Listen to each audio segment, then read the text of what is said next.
आता शॉपिंगसाठी गावाबाहेर जाण्याची गरज नाही। इचलकरंजी शहरामध्ये आपल्या सेवेसाठी सज्ज आहे टेकिट सुपरमार्ट। टेकिटचा वायदा जास्तीत जास्त फायदा।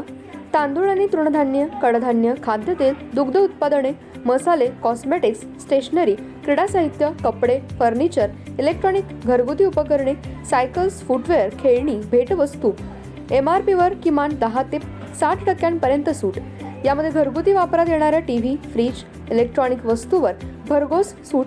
10% पासून ते 60% बचत। प्रत्येक वस्तूवर बचत। टेकिट मॉलमध्ये या आणि भरघोस खरेदी करा। एकावर एक फ्री वस्तू मिळवा। यामध्ये घरगुती उपकरणे, कडधान्य व इलेक्ट्रॉनिक वस्तू मिळण्याचं एकमेव ठिकाण म्हणजे टेकिट सुपरमार्ट। पत्ता पंचवटी टॉकीज रोड, छत्रपती शाहू महाराज पुतळ्याजवळ। खरेदीचा आनंद लुटा, बाहेर कुठेही न जाता। आजच या टेकिट मॉलमध्ये।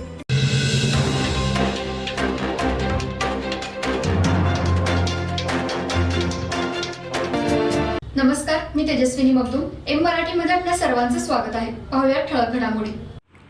कोल्हापूर जिल्ह्यातील कबनूर ग्रामपंचायत ही मोठी ग्रामपंचायत म्हणून ओळखली जाते। गेल्या 3 वर्षांपूर्वी निवडणुकीमध्ये भाजप हळवणकर गट, PM पाटील गट यांचे 11 सदस्य निवडून आले होते। यामध्ये सरपंच PM पाटील गटाचा तर उपसरपंच भाजप हळवणकर गटाचा अशी आखणी करण्यात आली होती। तर आवाडे गटाला सदस्य निवडून आणण्यात यश मिळालं होतं, तर त्यांना विरोधी बाकावर बसायला मिळालं होतं।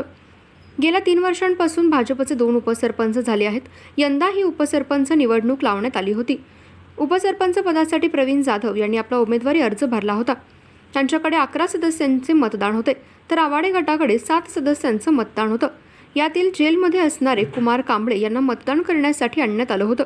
आज उपसरपंच पदाची निवडणूक लावण्यात आली होती। यामध्ये सत्तेमध्ये असणारे हळवणकर व PM पाटील गटाच्या 11 सदस्यांनी तर 1 सदस्य उपसरपंच पदासाठी होते। उपसरपंच पदाला हळवणकर गटाला कमी मतदान पडलं, तर आवाडे गटाने धक्कातंत्र देत सत्तेतील असणाऱ्या 4 सदस्यांची मते फोडून 11 मते मिळवली व आवाडे गटाचं उपसरपंच करण्यात आमदार प्रकाश आवाडे यांना यश मिळालं। तसेच राज्यामध्ये भाजपची सत्ता आहे, पण गेल्या 4 वर्षांपासून आमदार प्रकाश आवाडे यांनी भाजपला पाठिंबा दिलाय। कबनूर ग्रामपंचायतीमध्ये आमदार प्रकाश आवाडे यांनी माजी आमदार सुरेश हळवणकर व PM पाटील गटाला चांगलाच धक्का दिला। त्यामुळे आवाडे भाजप बरोबर आहेत की विरोधात आहेत हे मात्र समजू शकलं नाही।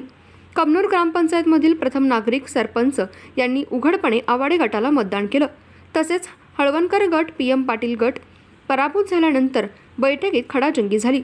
कोणी मतदान विरोधात केलं असा प्रश्न विचारल्यावर सगळ्यांनी कबनूर तालुक्याची शपथ घेऊन अंगारा घेऊन आम्ही काही केले नाही, पण 4 मतदार कसे फुटले याचाच प्रश्न मात्र गंभीर बनलाय। हळवणकर गट, PM पाटील गट यांना आवाडे गटाने चांगलीच मात दिली आहे। येणाऱ्या राजकारणामध्ये काय परिणाम होणार याचा मात्र गंभीर सवाल बनलाय। पण बैठकीमध्ये ठरवण्यात आलं आहे की 9 सदस्यांनी राजीनामा देऊन ग्रामपंचायत बरखास्त करण्याची मागणी सर्वच नेत्यांनी केली। सरपंच कोणाचाही नको व डेप्युटी कोणाचाही नको, पुन्हा फेरनिवडणूक घ्यावी अशी मागणी काही सदस्यांनी केली। कबनूर ग्रामपंचायतमध्ये विरोधात असणारा आवाडे गट पुन्हा सत्तेत आलाय। आता सरपंचही त्यांचाच, उपसरपंचही त्यांचाच। या कबनूर उपसरपंच पदाच्या निवडणुकीमध्ये पैशाचं राजकारण मोठ्या प्रमाणात दिसून आलं। सेवा सदन हेल्थ प्लस हॉस्पिटल यामध्ये बायपास सहित सर्व शस्त्रक्रिया, ऑपरेशन थिएटर, सुसज्ज कॅथ लॅब, सुसज्ज 28 बेडचे ICU, सर्व शासकीय योजना व सर्व इन्शुरन्स योजना, अनुभवी तज्ञ doctor, free home sample collection, 10 सूट, यामध्ये रक्तलघवी व इतर काही